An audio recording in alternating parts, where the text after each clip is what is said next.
So, this example will show you the problem with the infinite sample space. So, suppose you do an experiment where you keep tossing a coin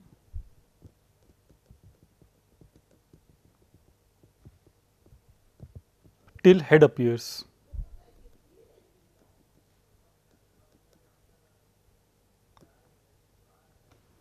Okay, and when a head appears, the game ends and you get a payoff. So, the payoff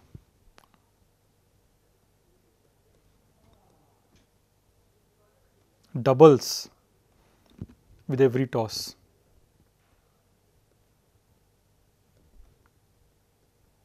Okay, so the later head appears or the longer the game continues, more payoff. So, what is your expected payoff?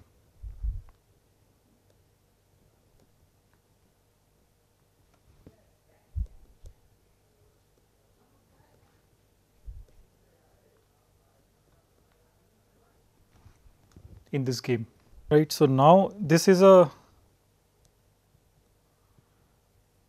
weird game because if you define x to be your payoff,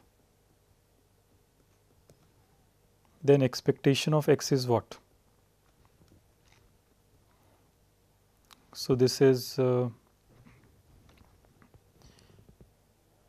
if the game continues for k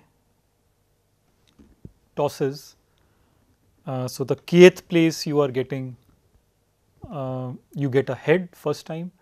So, the payoff will be 2 raised to k, right, because with every toss the payoff is growing. And what is the probability of this happening? Head appears at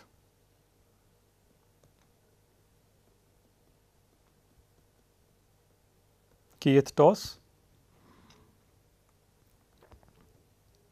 So, that probability is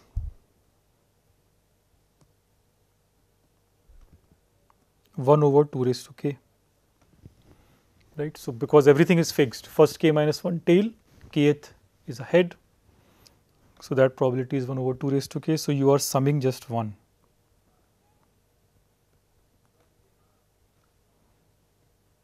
Right. So, this actually is divergent.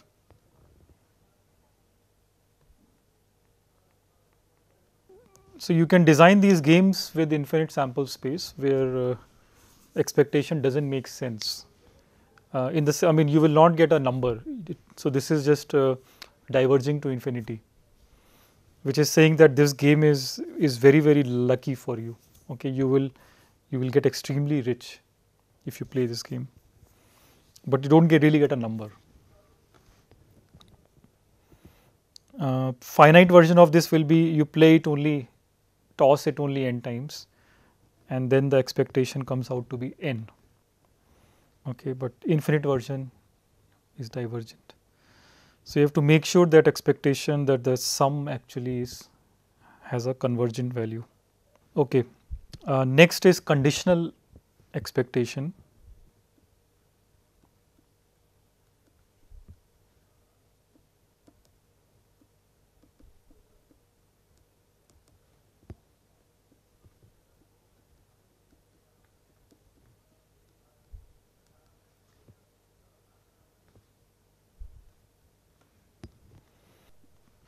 So, we could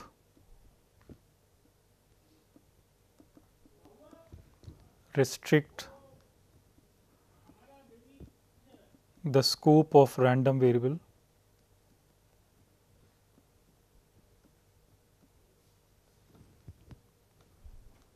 x to an event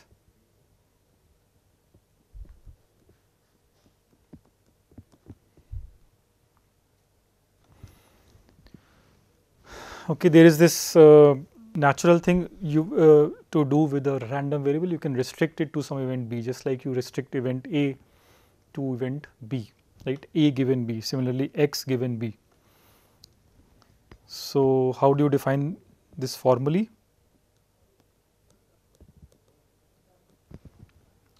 So X given B is just the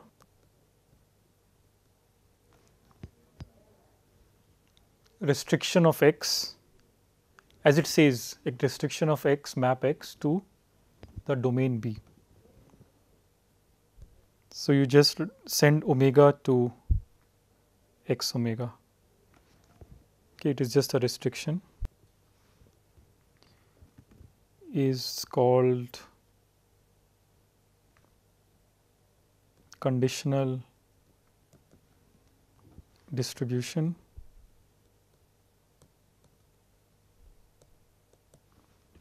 And I can also write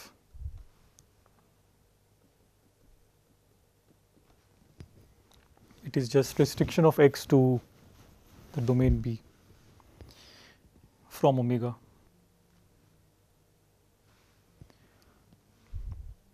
And probability map is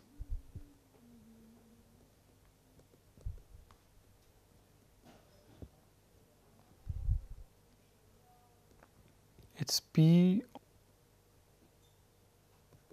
okay, probability map on this random variable X restricted to B. This is you map a value X to the probability that big X is this value given B, which is simply probability of B intersection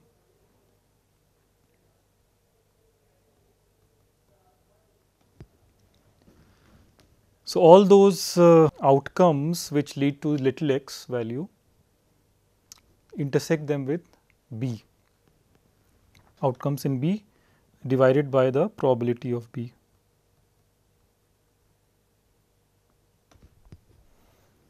Right. So that is the, you can say, probability mass function.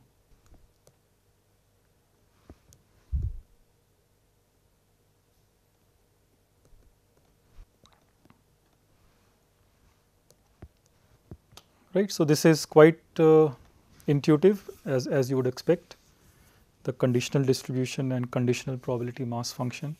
And finally, the expectation.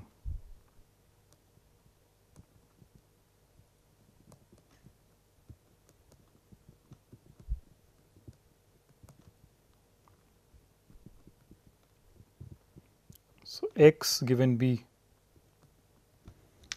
what is the expectation of that?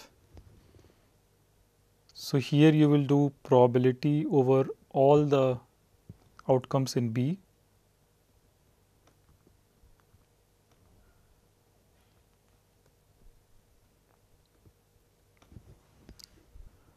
right? And what is the numerical value?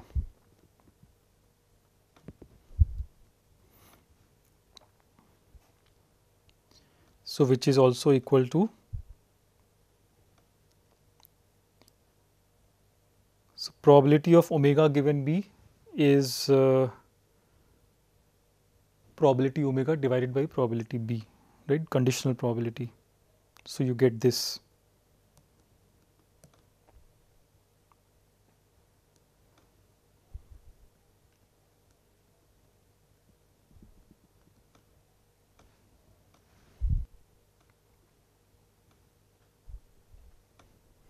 Right. So conditional expectation is just like expectation definition, but you restrict to only outcomes of B and then you divide by probability of B.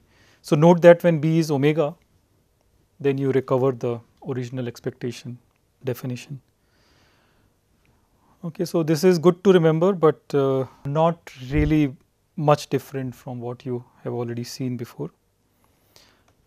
Now let's see an application of this. So this gives a useful partition formula.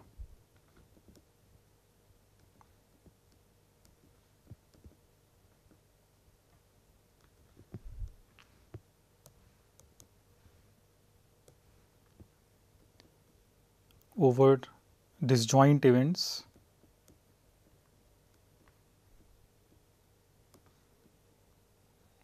B1 to Bk.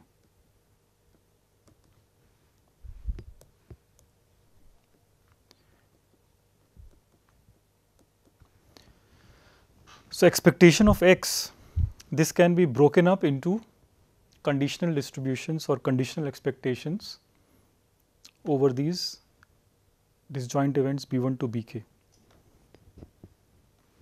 and can be written as expectation of x given Bi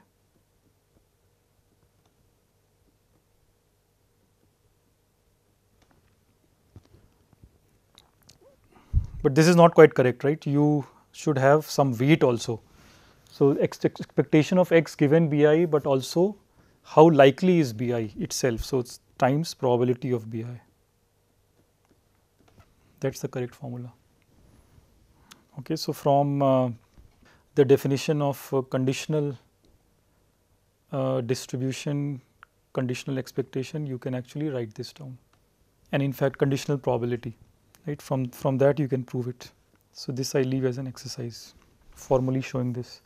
So, this partition formula can help you simplify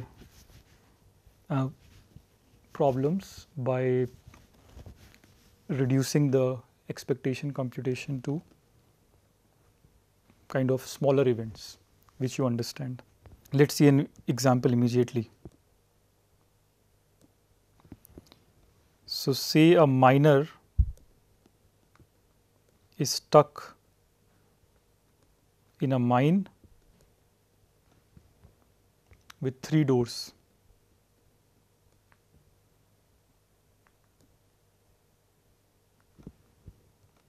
Okay, one door, if he opens a door and enters, this one door will bring him back to the current place, okay, without much progress.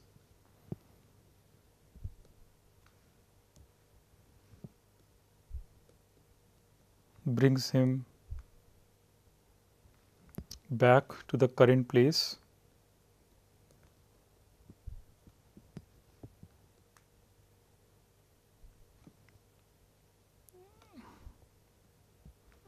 and wastes 7 hours.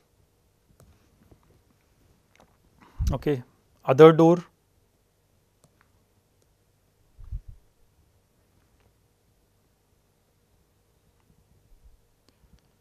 wastes 5 hours. So, does the same thing. Other door, if the miner takes, then he will come back to the same location, wasting 5 hours. And there is a third door which is good. Takes him out.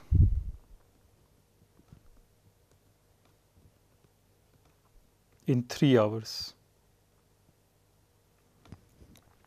Okay. And obviously, miner does not know which door is expected to do what, which door is for what. So, he will just randomly pick one and do this. So, if he picks the first 2, then he will be wasting time. It will be a cycle, infinite cycle.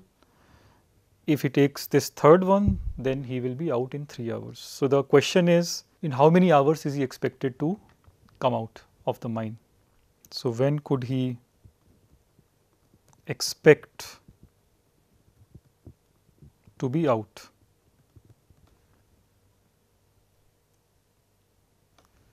So, let us analyze this. Let x be number of hours to get out, probability of picking ith door,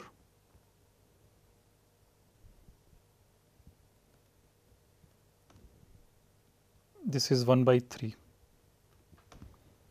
Okay, let us start with this and find the expectation of x.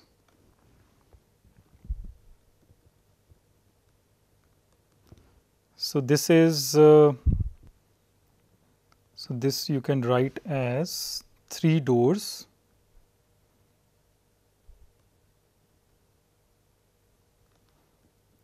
So, probability of picking ith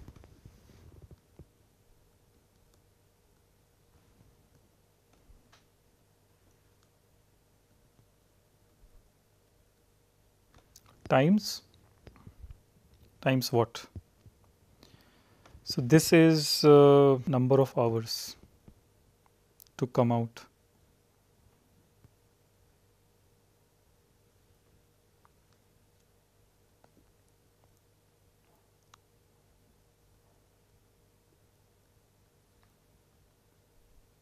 To get out conditioned on picking door I.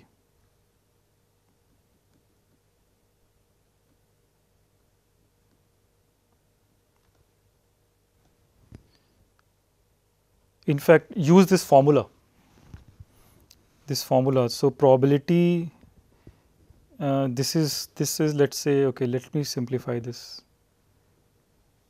I wanted to show you the application, right, of that formula. So, you call this event bi, and then that times expectation of x given bi.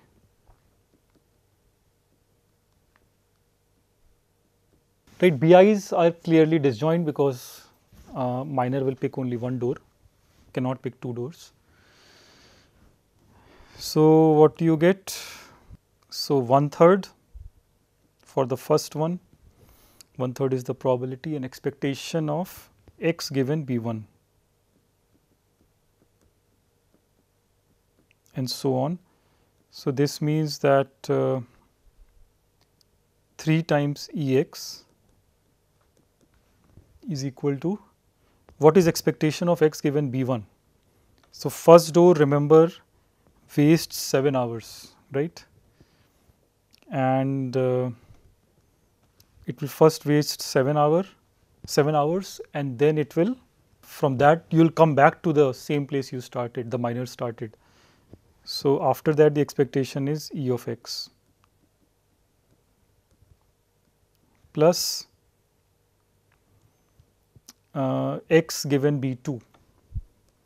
So, that door will waste 5 hours, come back to the place he started, and again from that point onwards the expectation is E of x plus the third one only requires 3 hours, and then he is out. So, this means that expectation of x is, so the beauty of this example, this calculation is that expectation is unknown, but it gives you an equation, a linear equation, right, and you get 15 as the answer. Okay. So, that is how this formula of partition helped you simplify the problem. Okay. So, in 15 hours the miner is expected to come out. Obviously, there are some cases where he will be stuck in an for a very long time in a cycle, but those things will happen with low probability. Okay. So, it is a very good probabilistic algorithm which will ultimately bring the miner out with high probability. So, already this suggests some kind of linearity of the expectation, and that is what we will do next.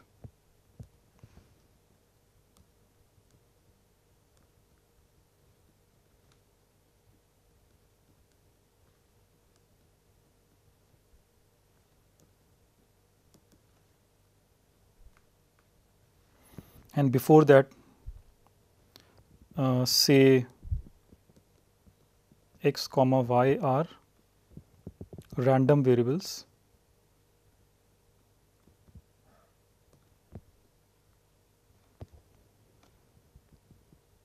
on a sample space omega.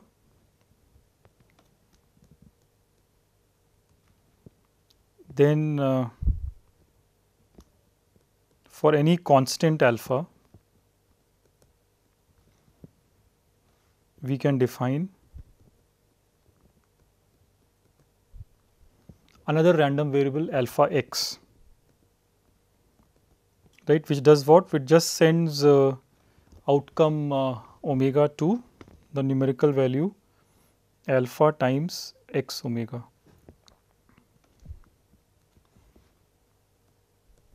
which is again a random variable.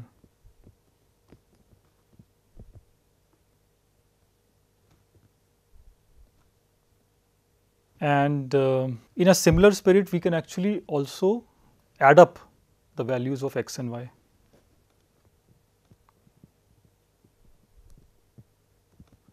So, x plus y, we call it, what it does on an outcome omega is adds up the value.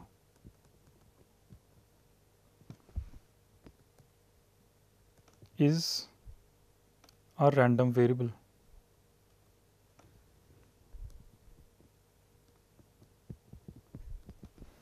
Right. So, the question that you should ask here is, what is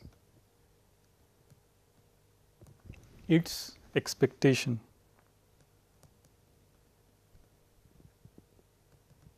So, what is the expectation of alpha times x, and what is the expectation of x plus y? So, first is quite clear, expectation of alpha times x. Since you are only scaling up the numerical value, the whole expectation scales up for all real numbers. Okay. This follows from the definition actually, but the second thing is more interesting. So, expectation of x plus y is actually sum of expectations. Okay, this is what is called linearity of expectation. So, let us prove this.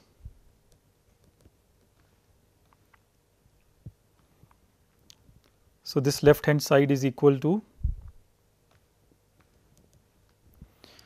by definition in fact, it is equal to probability that big X is little x and big Y is little y times little x plus y being the value obtained, go over all x y, it's little x, small x and small y, right.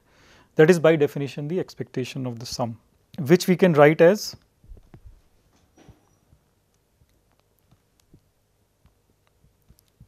let us first focus on small x. So, x times sum over y, probability of x equal to x and y equal to y. Then similar thing for small y.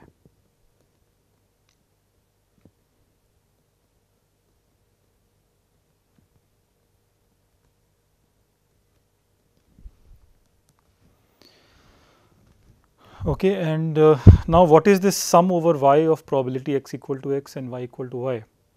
Since you are going over all the small y's, this is nothing but the probability of first event.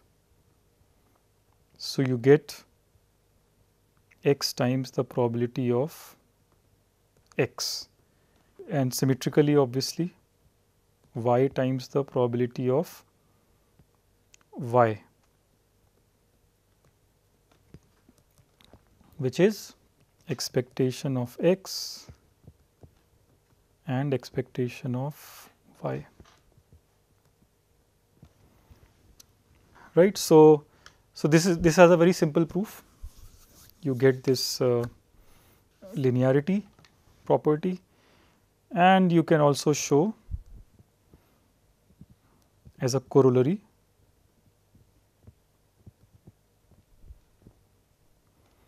that expectation of sum of random variables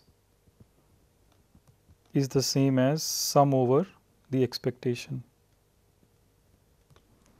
Okay, so that is the most general form, summing up over all these random variables indexed by I. So, the proof is quite simple, and right, you can also actually apply both these and get the following.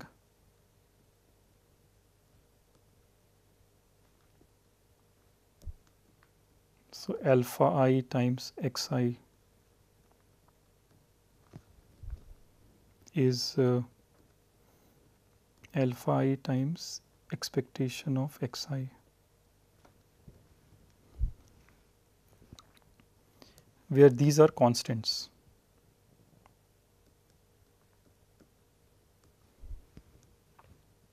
Right. So, truly this operator E, it is a linear operator because it is very well behaved on linear combinations.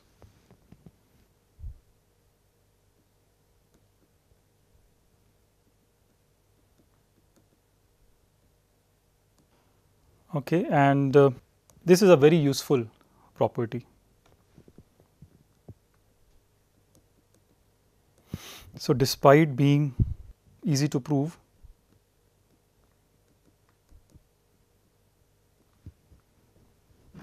this property is hugely useful.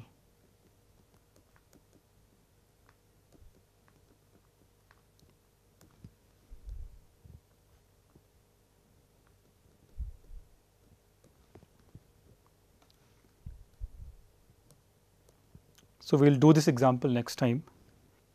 The question of putting n letters in n envelopes. N letters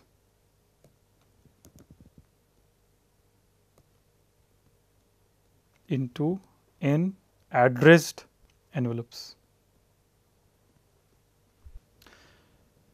So, you can ask the question that if you do this assignment randomly without looking at the addresses, how many letters are correctly addressed, correctly posted?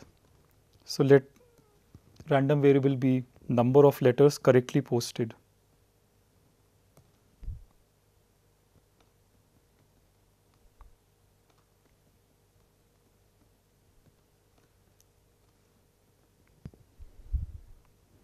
So, what is the expectation?